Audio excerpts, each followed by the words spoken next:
Hey guys, so last spring we did a pollination unit study, and once a week we would have a little nature tea time, learn about bees and butterflies and pollination, have a little tea time treat, and do an activity. And so I wanted to compile all that footage together and give you guys some suggestions of fun ways to learn about pollination, get out in nature, and have a little tea time with your family. So if this is something you are interested in, stick around and give this video a thumbs up.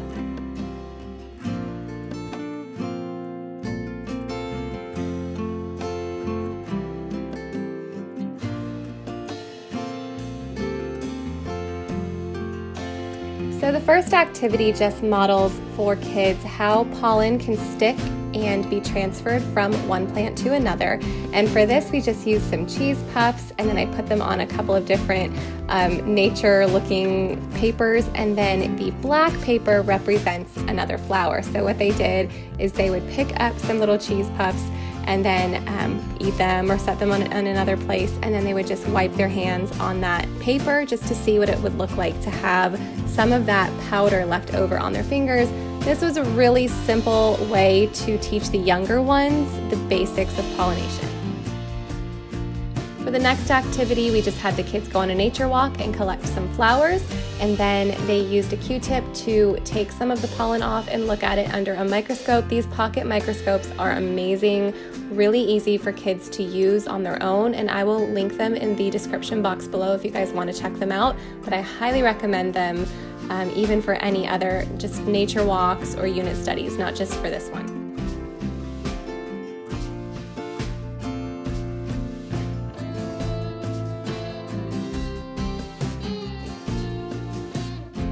The next activity we did was probably one of my favorites. Now for this one, you are just going to need some paper and some flour, some droppers, medicine droppers, whatever you have on hand, and an egg carton. And so what we did was we dusted the paper with a little bit of flour and then created a cone and put that over some water that we colored just so the kids could see it better. And then what we did was we gave them the droppers and we had them visit this flower to get nectar, which is the jar of water, and then transfer that nectar to their hive, creating honey. We had gone through that whole process with them already. And then they would look at their hands and see in the process of collecting nectar how much pollen they had gotten on themselves, even though they were trying really hard not to. So that was a really great visual, again, for the younger ones, but it's a little bit more advanced than just the simple cheese doodle one was, as the older kids were able to put two and two together with them visiting and transferring the nectar, etc. My friend did this next project with the kids, and this one was really, really great for the older ones. And what they did was they just labeled the parts of a bee. They did some bee anatomy, and then she put this in the oven. This is that shrinking paper, and they ended up with their own bee anatomy bookmarks, which they all still have a year later, and they really love. So I really enjoyed this one. It was great for them to get a great visual as the picture was larger, but then to have something they could keep when it shrunk down.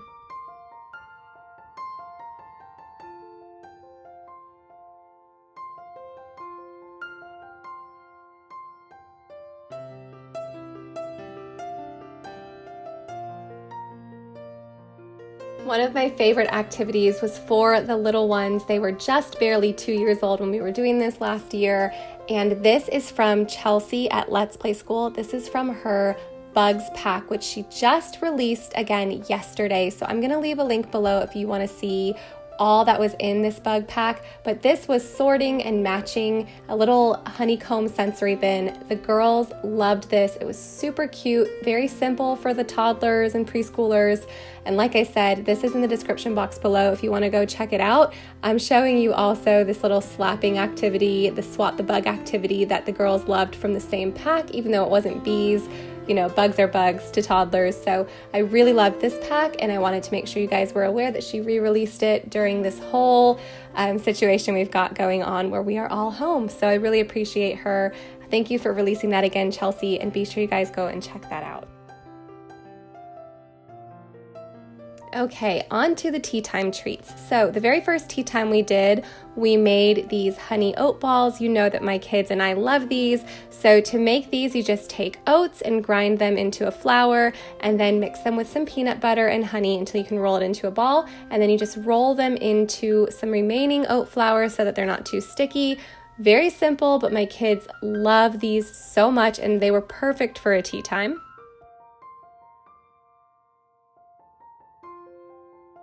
The next tea time we did, we had the kids use some of the remaining honeycomb cereal that we had left in the box, and we allowed them to make their own trail mix. Again, this one was perfect. It's just a simple trail mix, but adding in the honeycomb cereal made it extra fun. Bonus points if you use dried fruit and talk about pollination.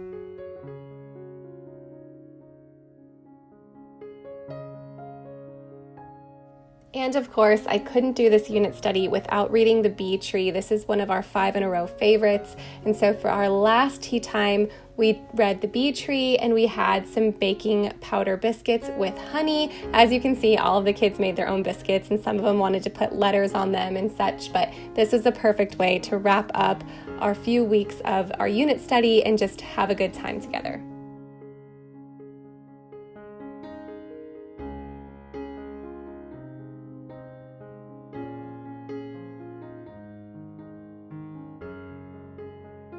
Because all of our kids were elementary school aged and younger, we did this whole entire unit study using Usborne resources. So I wanted to show you some of my favorite pollination, bees, butterflies, books that are available from Usborne. And of course, I'm an Usborne consultant, so I'm gonna leave the links below. If you guys shop those links, it supports my family a ton by providing us with income. So I always appreciate it when you guys shop through my Usborne links, but I did wanna show you guys the insides of some of these books. They were perfect.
To finish all of this off, we took the kids and the dads to see a beekeeper, and he gave the kids a really great tour, overview, let them taste the honey.